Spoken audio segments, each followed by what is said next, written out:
Hey guys, if you're enjoying the content that I'm making, please click that subscribe button. Also remember to click that bell button and make sure to tick that box to send all notifications so you don't miss out on any videos. With that in mind, let's get on with the video.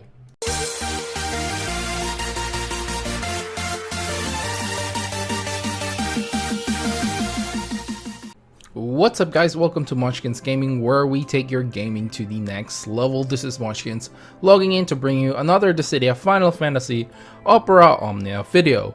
And in this video we're going to be concentrating on the level 80 solo EX fight for the new character event for Quistis. And it's called the Balamb Whiplash.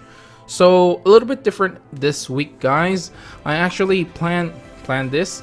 I actually wanted to release the EX video first before the level 70 co-op video, and my reason for this is a lot more people actually watch the EX fight, so I know a lot of you are anticipating the release of the EX video. Now we're getting to the point where the level 70 co-op is almost to the point where it's gonna be irrelevant in some cases, because we're gonna have the level 60 cap or awakening pretty soon or at the end of the year, and once that happens, level 70 is gonna be a joke really. So I don't know if I'm gonna be continuing making videos for that, but if you guys are still watching that, I'll definitely continue on making it. But if I see a big decline in the views, I probably won't even bother doing that. And now without further ado, let's start off this video with the general tips and guides. And for my first tip for you guys is, as always, is going to be to save your abilities. And the reason for this is basically this is a 5-wave fight, and you really want to basically save all your abilities on the last wave for the 2 bosses.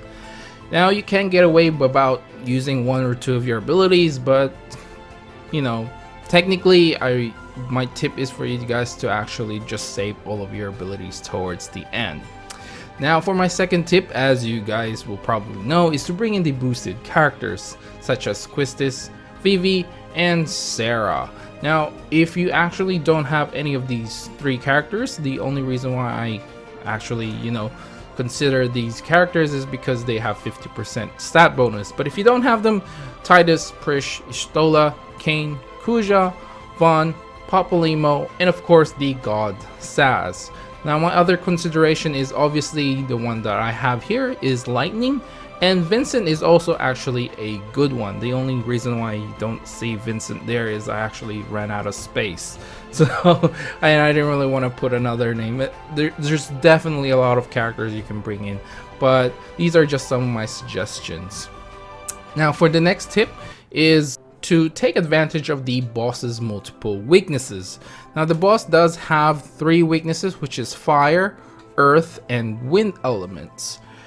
Now because I am doing the EX video first, I actually don't plan on listing all the abilities and stuff here in this particular video, because my understanding is if you're watching this video and you really want to attempt to finish this fight or to clear this fight and get all the rewards, you should have a fair idea of all the boss's abilities, weaknesses, and of course they have like the immunities or something like that, or resistances as well. So I hope that you guys actually know all the abilities. I'll mention something here and there, but I won't go into too much detail.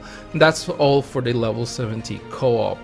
And so in the future, if the level 70 co-op sort of fades away and people don't actually want to watch that anymore, especially when the level 60 cap happens, I'm gonna include the abilities in the EX videos. But we'll do that when we get there. For now, all the abilities, go check out the level 70 co-op, which is going to be released pretty soon. For the support, I do recommend having Vaughn. I feel like Vaughn is probably the best support for this particular instance. He does have good burst out damage. He has 2 stages once you get to the 4th hit. So 3rd and 4th hit of White Whirl. Kuja is also another option if you do plan on bringing Kuja as well. Now be careful with this, because The boss has an ability called the Shining Tears, which will buff themselves. So you really want to kill them before they get to the point where they actually use Shining Tears. And if you're splitting the damage all the time because of Kusha's ability, you probably will not meet that. Maybe. Who knows how good your Kusha will be. And your support as well. The other option is to bring Papalymo as your support.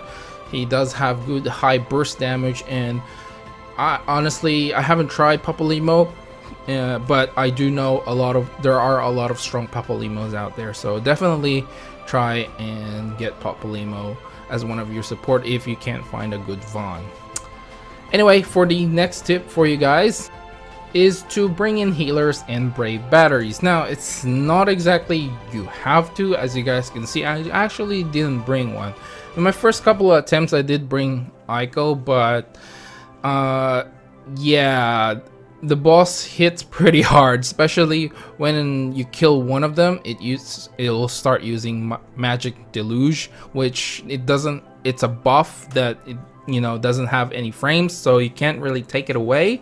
So yeah, which brings me to the next tip. Is there's gonna be two ways to beat this. My tip is actually to kill the boss one by one, so you don't have to deal with two of them, especially with Shining Tears. Shining Tears is pretty much like Magic Deluge, but with frames, so you can get rid of them. So like if you have Vanille, you can actually, if you plan to use Vanille anyway, you can take them off, so you can split the damage. But the problem with that is you're dealing with two of them, and even without the buffs, they do hit pretty hard. So if you probably bring like a Titus or something like that to debuff them and then take away their boss, it's pretty much doable to take their HP down to a certain point and then kill one, and then you can kill the other one straight away. It is an option, but my strategy just always involves like killing one of them, so I don't have to worry about the other one. And then if I can debuff the second one, which I've done here with Vincent, and Vincent has a very good debuff, especially with Livewire, it won't hit as hard, even though they do have that permanent buff. Now it's up to you guys which one you want to do, but personal experience, I always have trouble when there's two of them. You get broken, and then the other one you will use HP attack, and then you'll die, especially if you don't bring like boosted characters, because of your HP can be very low. Like for example, my Lightning here has very low HP, so they can pretty much just one hit you with a good HP attack combo, Brave and HP attack combo. So there's that too. So I'll leave it to you guys which one you want to do, but again, I'm like a broken record, I just like killing them one by one.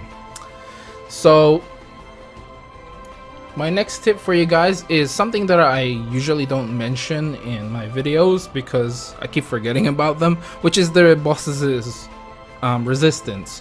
So the boss has actually low resistance to poison, which makes what's her name, Sarah's attack, wound, that's it, poison the boss, and it's almost guaranteed that they will get poisoned. Speed down as well, you can use Titus as a speed down, and obviously range resist. If you have Irvine, you can use that as well. They have a low resistance to these debuffs.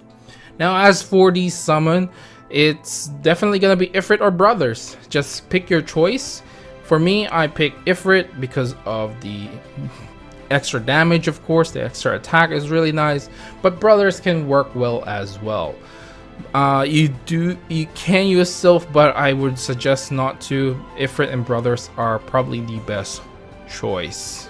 And I think that's it for the general tips and guides. Now my final thoughts for this fight is, this fight just reminds me a lot of the Maria EX fight.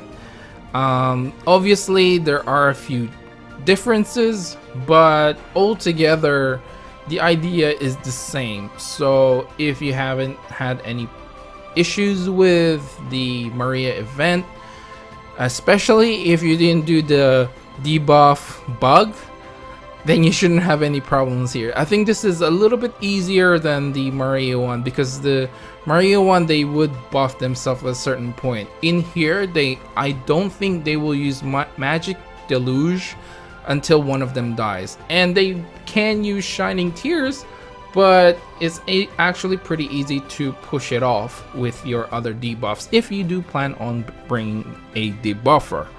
But if not, then you just have to kill one of them and they won't ever use Shining Tears again. At least in my experience, they never did.